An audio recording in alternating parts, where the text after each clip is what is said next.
Jammers, Jeremo here.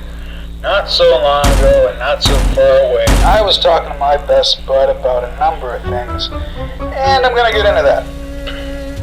But as always, I'm playing Comix Zone, one of the hardest side-scrolling platformers ever made. Level 2, I don't remember the name of it. One of the many things we mulled over. We don't know if MCU Marvel movies have it in them anymore. Not saying that we're not fans, and that I'm not gonna roll out and support our favorite soups, but it's been a while. I was all the way down through the Infinity Saga, and that's about it. I watched No Way Home, Love and Thunder, and I think that's about it. I think that's been all the theatrical releases after Infinity War. And if not, who cares? There was another Ant-Man movie, a Black Widow movie on demand. I did see The Inhumans. That seemed like something new, really shaking up the universe without doing a multiverse. And all these mid-roll, meaningless movies, in the way of entertainment value, I don't think they were really building towards anything.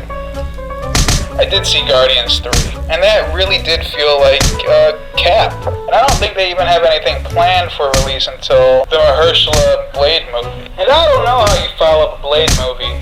There have already been 3 Blade movies, a Blade TV show, and I think even a Blade anime. Blade is either a genocidal one-man army taking on all comers from vampire society, or he's up against Dracula. It's really not that hard. But now Blade can't just be a badass, he has to be part of a bigger multiverse tale. And he could be. There's an interdimensional Spider-Man energy vampire in the comics. There's Morbius, the living vampire. That could be something interesting. I didn't see the Sony Jared Leto movie. It didn't look interesting. And it doesn't matter. Nothing matters anymore. And they pushed that back until 2025. And I think that's the soonest release. Back up to where the new Fantastic Four flick comes out. First, the James Gunn Superman movie. Strength in numbers is a strategy, I guess. I'm a big, crazy FF fan. Ben Grimm is my husband. Yeah, I'm a big FF fan. Has there been a good FF movie? They're all unique gems, just like the Thing's rocky epidermis. The last theatrical outing, Fan 4-Stick, was Mondo janked up, and listening to writer-director Josh Trank talk about the FF movie he wanted to make, it became obvious that he wasn't destined to create a good FF movie. Parts were good, Doom was beastly. I still say that the film would have been saved if the cast wasn't Miles Teller old, when they were supposed to be fresh out of high school. If they were Stranger Things aged kids, Fan 4-Stick would have been a total bop, no doubt.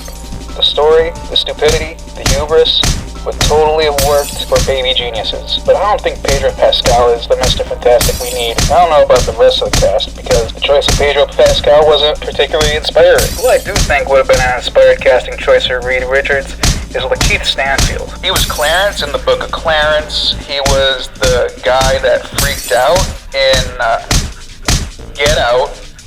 And he was in a great movie satire, Sorry for Bothering You, I think it was, about just corporate greed and freaky stuff. I don't know. He's got big sad boy energy, and that's exactly what Reed is. A troubled science boy who truly is his own worst enemy. And that's happened in the comics a number of times. And I think that'd be totally dope to see some. No, I don't know.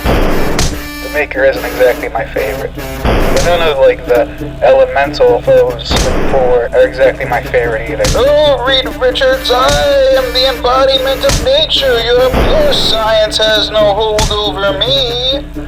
Oh yeah? Well, what about the power of friendship? And that's how a lot of it goes. And I don't think it really has to be that cornball. And I love cornball shit. JoJo's Bizarre Adventure, Batman Brave and the Bold, other Fantastic Four movies, you name it. But 8 out of 10 times in the comics it is. But come on, they're like super scientists. They fight underground mole people. There's a whole inner world inside of the world. I don't know why it has to be so lame every time. Just do a thing. But I don't think that the RDJ coming back as Doom is it particularly. I don't think that's gonna be my favorite either. But the bad guys do get the best lines, and I do want to see what he can do with it. Well, until next time, later, jammers.